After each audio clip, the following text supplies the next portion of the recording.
Hi friends, இது Sunday மார்னிங்க. நான் ரேஷனில் வாங்கிட்டு வந்த கோதுமை இருந்தது. அதை 2 மாதத்துக்கு ஒரு டைம் நான் ஒவ்வொரு கிலோ போடுவாங்க. 2 மாதத்துக்கு ஒரு டைம் வாங்கிட்டு வந்து வச்சுக்கிட்டோம்னா, அது சுத்தம் பண்ணி கழுவி காய வச்சு அரைச்சி வச்சுக்குவேன். அது கல்லெல்லாம் இருக்கும். கல் ஒரு மாதிரி காய் அதெல்லாம் இருக்குமா, அதை எடுத்து கொட்டி நல்லா எல்லாம் கல்லெல்லாம் பொறுக்கிட்டு, தூசி இருக்கும், நிறையா தூசி இருக்கும்.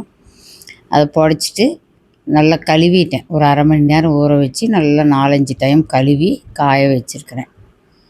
காய வச்சு அரைச்சிக்கிட்டு வந்துடலாம். மாவெல்லாம் நல்லாயிருக்கும். நிறைய தூசிக்கு தான் இருக்கும். அதெல்லாம் கழுவி காய வைக்கணும். அப்புறம் பிரேக்ஃபாஸ்ட்டுக்கு இன்றைக்கி சிம்பிளாக ஒரு சேலடு மாதிரி தான். 4 முட்டையை இந்த மாதிரி இட்லி சட்டியில் அந்த ஹோல்ஸ் இருக்கிற இடத்துல வச்சிட்டோம்னா முட்டை ஒரு 5 நிமிஷத்துலேயே நல்லா வெந்துடுது. அந்த மாதிரி வச்சுட்டேன். ஒரு ட்ரிங்க்கு மாதிரி பண்ணிக்கிட்டாங்க இன்றைக்கி. ட்ரிங்க்கு பண்ணி சேலடு மாதிரி வச்சுட்டேன். நிலக்கடலை பக்கத்தில் கிடச்சிது, வாங்கிட்டு வேக வச்சுருந்தேன்.